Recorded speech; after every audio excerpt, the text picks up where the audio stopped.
My name is Caleb Hayes and I build things with my hands.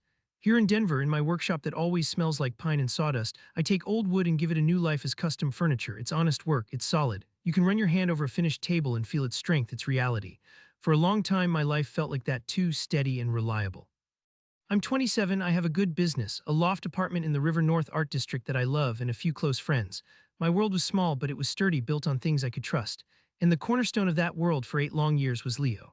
We met online when we were teenagers in the digital world of a massive multiplayer game where we were partners, fighting off dragons and digital armies together. Our friendship grew beyond the game. We started talking every day, video calls that lasted late into the night, spanning the thousands of miles between my life in Colorado and his in Lisbon, Portugal.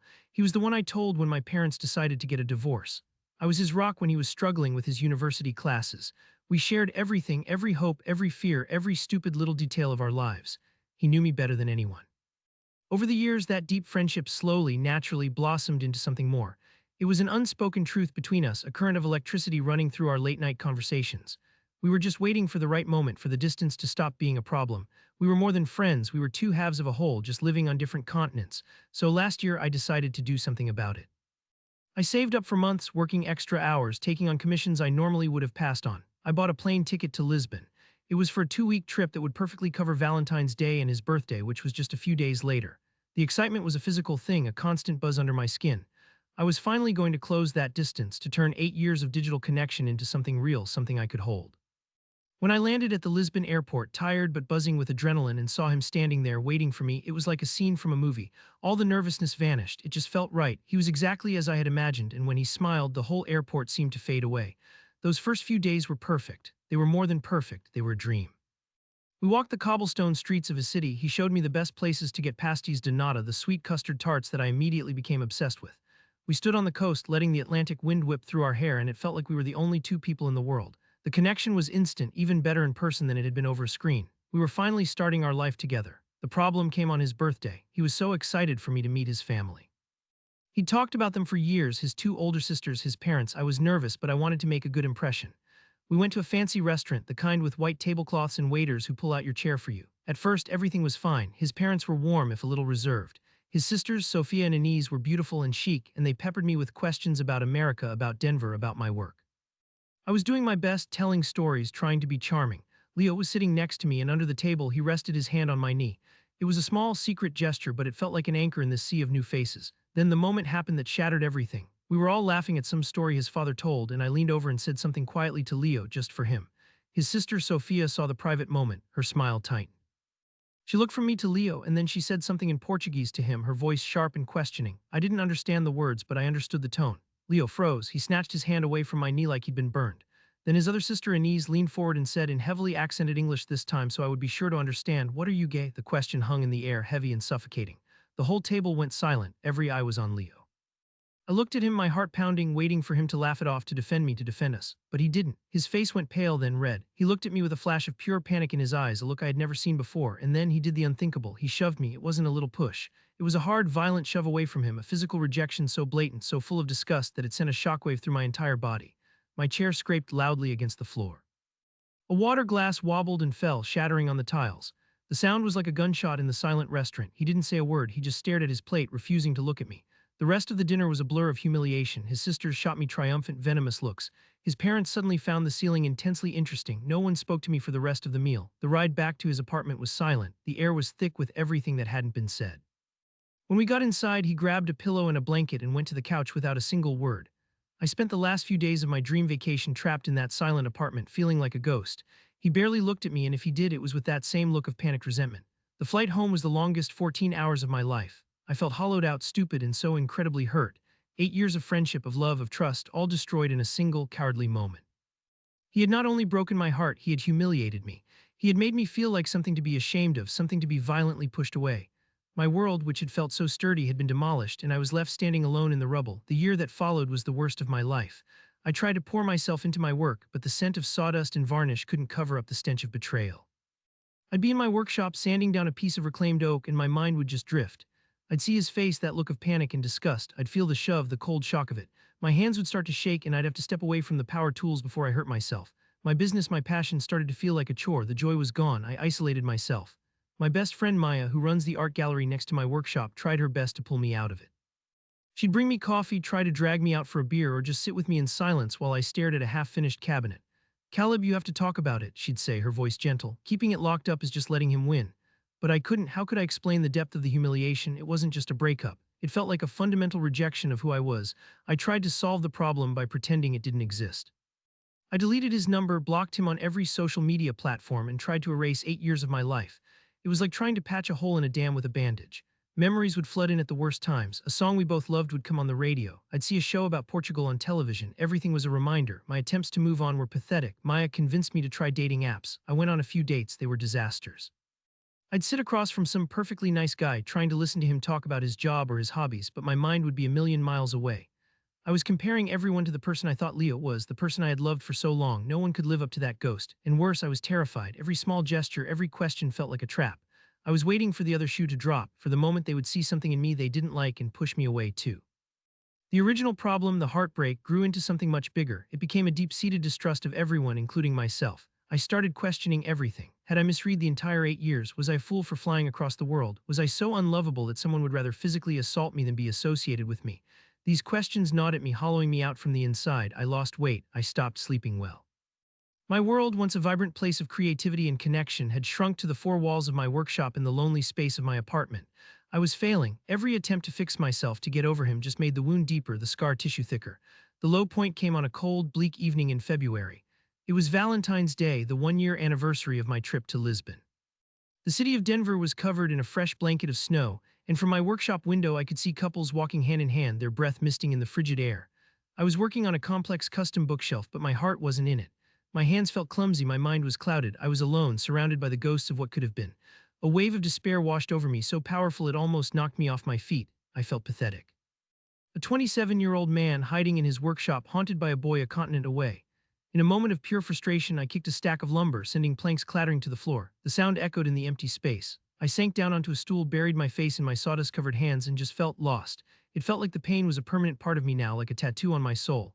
I was certain that I would never be able to trust someone, to love someone ever again. He had broken something inside me that I didn't know how to fix.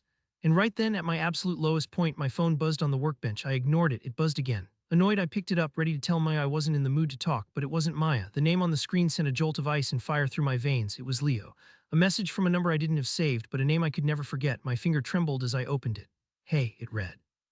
"I know it's been a long time. I miss you." Seeing his name on my screen felt like a punch to the gut. All the pain, all the humiliation from the past year came rushing back. My first instinct was to block the number and throw my phone against the wall, but a darker, colder part of me, a part I didn't even know existed, took over. I read his follow-up messages. He was so sorry. He was a coward. His family was old-fashioned, and he panicked. He said he thought about me every single day, about how perfect those first few days in Lisbon were. He called it the biggest mistake of his life. The words were a cheap imitation of the apology I had deserved a year ago, but he delivered them with a slick, practiced charm. Then the messages started to change. He began flirting, reminding me of our old inside jokes. He started talking about how much he wanted a do-over, a chance to make it right. He hinted at sexting, at rebuilding the fantasy we had shared for so long. I was disgusted, but I was also fascinated. The nerve of this guy to shatter my world and then a year later waltz back in and ask to play again. Maya was furious when I told her. "Delete and block Caleb," she ordered. "He's poison. Don't let him do this to you again." But as I lay in bed that night, his messages glowing on my phone, a new idea began to form. It started as a tiny, wicked spark in the darkness of my mind. What if I gave him his do-over, but on my terms, in my city, on my home turf? The spark grew into a flame, and the flame grew into a raging fire. Revenge. It was a word that had never been part of my vocabulary, but now it felt like the only word that mattered. He wanted to feel the high of our connection again. He wanted to travel across the world, full of hope and anticipation. I could give him that. And then I could give him the fall. I could make him feel the exact same sharp, stomach-dropping plummet into humiliation that he had forced on me.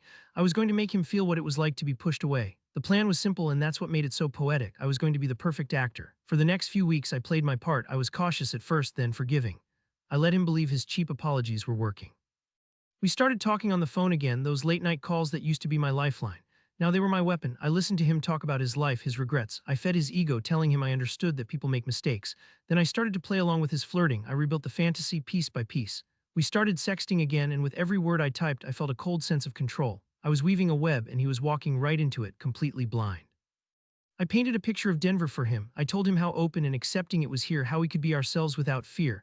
I told him I wanted our do-over, that I needed it. The final, crucial step was the bait. I told him I'd been saving up, that my business was doing great. I wanted to fly him out here. I wanted to spoil him, to show him the life we could have.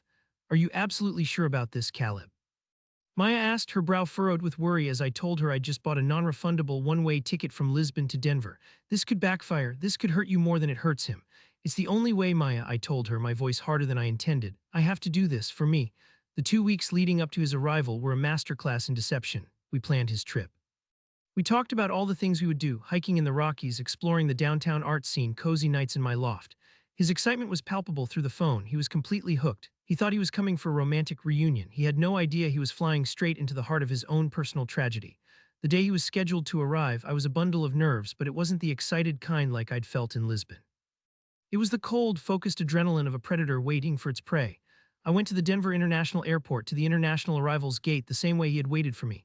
When he walked through those doors, his face lit up when he saw me. He rushed over and wrapped me in a hug. I hugged him back, my body stiff, my mind clear and sharp. It felt like hugging a stranger. I can't believe I'm here, he said, his voice full of emotion. I can't believe you did this. I told you I wanted a do-over, I said, my smile feeling like a mask. I took him on a perfect first day. We had lunch at a cool spot downtown. We walked through the city and I pointed out landmarks, playing the part of the proud host. He was eating it up, holding my hand, looking at me with those eyes that I once thought held the whole world. That evening, I told him I was taking him somewhere special for dinner. I brought him to a trendy, bustling restaurant, the kind of place where everyone can see you. And I had arranged for Maya and a few of my other close friends to be there. Coincidentally, having dinner at a nearby table, I introduced him. Everyone, this is Leo, I said with a grand gesture. He's come all the way from Portugal to visit. My friends were polite, having been briefed on the situation. They played their parts perfectly, shaking his hand, making him feel welcome. Leo was beaming, soaking in the attention, clearly believing this was all for him. After dinner, I said, there's one more place I want to show you, the most important place. I took him back to my workshop. The lights were low and the air was thick with the familiar, comforting smell of wood and oil. It was my sanctuary, my place of power. This is where I build things, I told him, gesturing around at the finished furniture and the works in progress. This is my world. He walked around, touching the smooth surface of a completed dining table. It's incredible, Caleb, you're so talented. He turned to me, his eyes shining. I'm so proud of you. I'm so glad I'm here. We can finally be. I held up a hand to stop him. The smile fell from my face. The mask was off. We need to talk about your last birthday, Leo. His expression flickered from confusion to alarm. What? I thought we were past that. I apologized. No, I said, my voice dangerously quiet. You said you were sorry. You never apologized. There's a difference. I took a step closer and he instinctively took a step back. You know, for 8 years I thought you were my best friend. I thought you were my person. I flew 6,000 miles full of hope because I believed in us, and in 1 second you showed me exactly what I was worth to you. His face was pale now, the color draining from it in the dim light of the workshop. Caleb, it was my family. I was scared. I was scared too. My voice rose, echoing off the high ceilings. I was in a foreign country at a table full of strangers, and the one person I thought was my anchor, my safe place, physically shoved me away because he was afraid someone might think he was gay. Do you have any idea how that feels, to be treated like something dirty, something that needs to be hidden and rejected? I walked over to my workbench and picked up an envelope. You wanted a do-over. You wanted to feel that excitement of traveling across the world for someone. I tossed the envelope onto the table in front of him. It landed with a soft thud. What is this? He asked, his voice trembling. That, I said, my voice as cold and hard as steel, is your boarding pass for a flight back to Lisbon. It leaves in 3 hours. I called a taxi. It will be here in 10 minutes. His jaw dropped. He looked from the envelope to my face, his eyes wide with disbelief and dawning horror. You can't be serious. I've never been more serious in my life, I said. I wanted you to fly all this way, full of that same hope I had. I wanted you to think you were getting everything you wanted, and then I wanted to take it away from you, right here in my world, surrounded by my strength. I want you to have a long, lonely flight home, to think about what it feels like to be tossed aside, to be publicly humiliated. Now you know you got your do-over. He just stood there, speechless, as the truth of it crashed down on him. The taxi horn honked from the street outside. I pointed to the door. Get out of my workshop, get out of my city, get out of my life. He stumbled out into the cold Denver night without another word, a broken man. I stood there in the silence of my workshop, the smell of sawdust my only company. I didn't feel the triumphant joy I had expected. Instead, I felt a profound, cleansing emptiness. It was over. The ghost that had haunted me for a year was finally gone. Maya came in a few minutes later. She just looked at me and then wrapped me in a hug. Was it worth it? She asked softly. It wasn't for him, I said, my voice thick with emotion. It was for me. I had to take my power back. In the months that followed, it was like the sun came out from behind the clouds. My work thrived. I created some of my best pieces. I started smiling again, laughing again. I was present in my own life. I even started seeing someone, a local architect named Ben. It wasn't the epic, dramatic love I had with Leo. It was quiet and easy and real. It felt sturdy like the furniture I build. I was happy, truly happy. Then, about 6 months after I sent Leo packing, a letter arrived. It was an international airmail envelope with a Portuguese stamp. My heart seized for a second, thinking it was from him, but the return address was unfamiliar. My hands shook slightly as I opened it.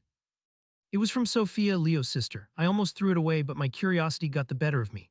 The letter was an apology. She wrote that she was so sorry for that night for her part in it, but she also wanted to explain. Leo, she wrote, was a chronic liar and a manipulator. Before I had arrived in Lisbon, he had told his family that I was an obsessed fan from the internet, a stalker who he was trying to let down gently. He had begged them to help him get rid of me. Her cruel question at the dinner table was their misguided attempt to protect their brother. She said the moment she saw the look on my face when Leo shoved me, the look of genuine shock and deep hurt, she knew her brother had been lying. My revenge, she wrote, had apparently sent Leo into a spiral, and the whole truth about his years of manipulation with his family and friends had finally come out. She said she felt she owed me the truth. Tucked inside the letter was a wad of cash. It was in euros, but when I counted it, it was almost the exact amount I had spent on Leo's plane ticket to Denver. The last line of her letter read, "No one deserves what he did to you. I hope you can find peace. He got what he deserved." I put the letter down, a slow smile spreading across my face. The final piece of the puzzle had clicked into place. My revenge was more complete than I ever could have imagined. I hadn't just closed a door, I had exposed a monster and in a way set his sister free too. I took the money, converted it to dollars, and that weekend Ben and I took a trip up to the mountains just because we could. And as I stood there looking out over the vast, beautiful expanse of the Rockies, I felt truly, completely, and finally free.